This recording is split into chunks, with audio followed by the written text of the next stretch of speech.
Get to some breaking news right now from Capitol Hill about a partial government shutdown. Yeah, this is a new spending deal to stop it. It just came down in the last 10 minutes, and we can confirm it does not. It does not include the RFK Stadium site bill. Let's bring back in Eric Flack, which essentially sends this back to square one.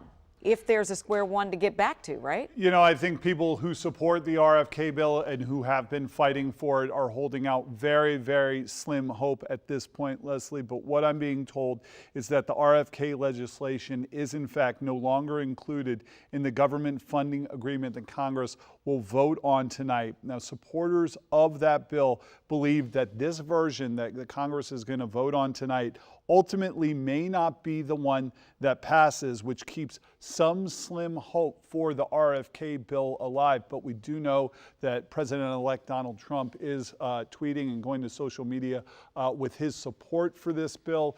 It does not include that legislation that would have given D.C. long-term control of the RFK site, which would have cleared the way for the city to negotiate a stadium deal and bring the Washington Commanders back to the district for the first time in nearly 30 years. Just 24 hours ago, D.C. Mayor Muriel Bowser going on a bit of a victory tour, believing that once that RFK legislation had in fact been inserted in that spending bill that was agreed upon by both sides of the House yesterday, that in fact D.C. had finally gained the long-term control of that land they had worked for more than a decade to obtain.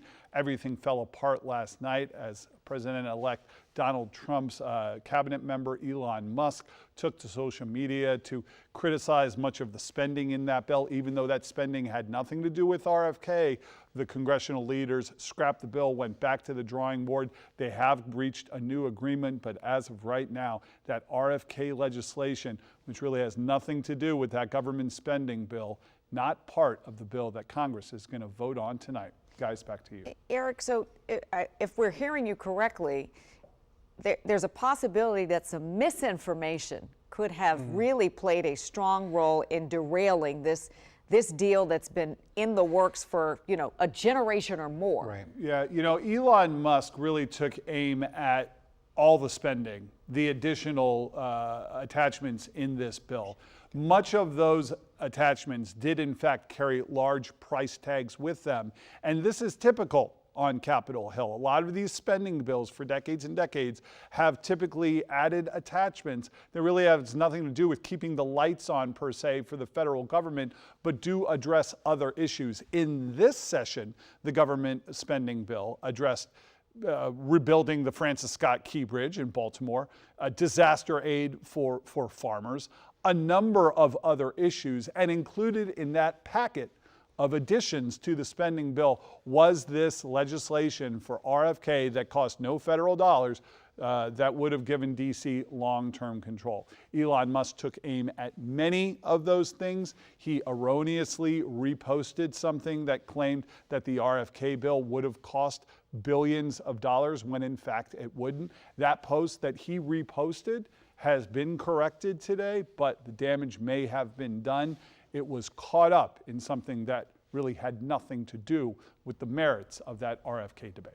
Guys. Well, Flack, then this raises a question about what does this mean for Josh Harris and the rest of his group, right? Because they had spent weeks on Capitol Hill trying to conjure up support from Democrats and Republicans to see this through. So essentially, this puts them back, as Leslie was talking about, square one, but these negotiations will have to start all over again to figure out what will be the future of a potential stadium in D.C. And Larry, they have a really big decision in front of them, right? They have to decide if in fact, we should say, if in fact this holds, and the spending bill is approved without the RFK legislation, and that means Congress is closed for the session and it dies this session. Do they go back next session with the infrastructure they've already built, as you referenced, up on Capitol Hill, all the support they've built, and try and go back again? If they do that, there is no guarantee. They are once again pushing back the completion date of a new stadium. We're already looking at 2030. You start pushing that deadline back even further because you're taking another shot at RFK with no guarantees. Or do you move forward with Maryland because Maryland is a willing partner with money, presumably, that is sitting there with the land ready to go. We haven't heard much from Virginia. Seems like it's down to D.C. and Maryland.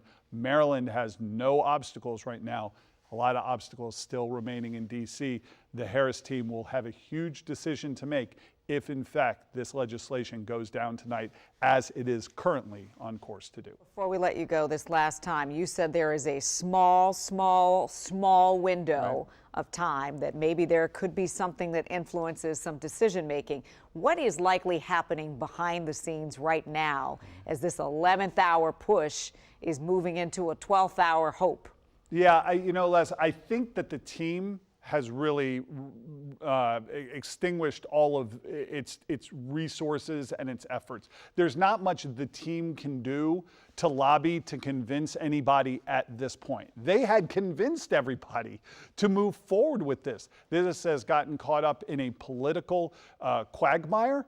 And now the hope is, if this version doesn't pass, does some version, some negotiation move forward that somehow includes the RFK bill? For instance, is there an agreement reached where President-elect Donald Trump, who wants the debt ceiling completely thrown out at this point, does he trade that? Do Republicans trade that for Democratic support of the bill that we were talking about yesterday, or some version of it that includes RFK?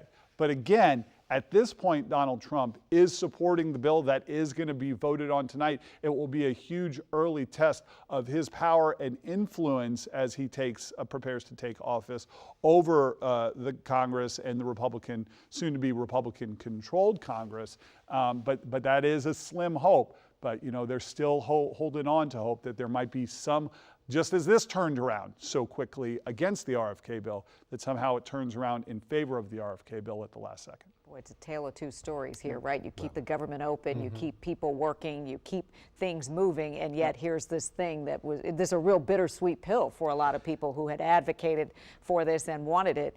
Yeah, we'll be watching this very, very closely tonight. One other thing that we have to mention, the president-elect has yet to take the oath of office, and already his impact is being felt here in Washington. Absolutely. Both he and Elon Musk. And his cabinet Can't forget members. that. Already. Absolutely. All right, Eric, thank you for your hard work on this. We'll be coming back to you for sure. We'll take a quick break.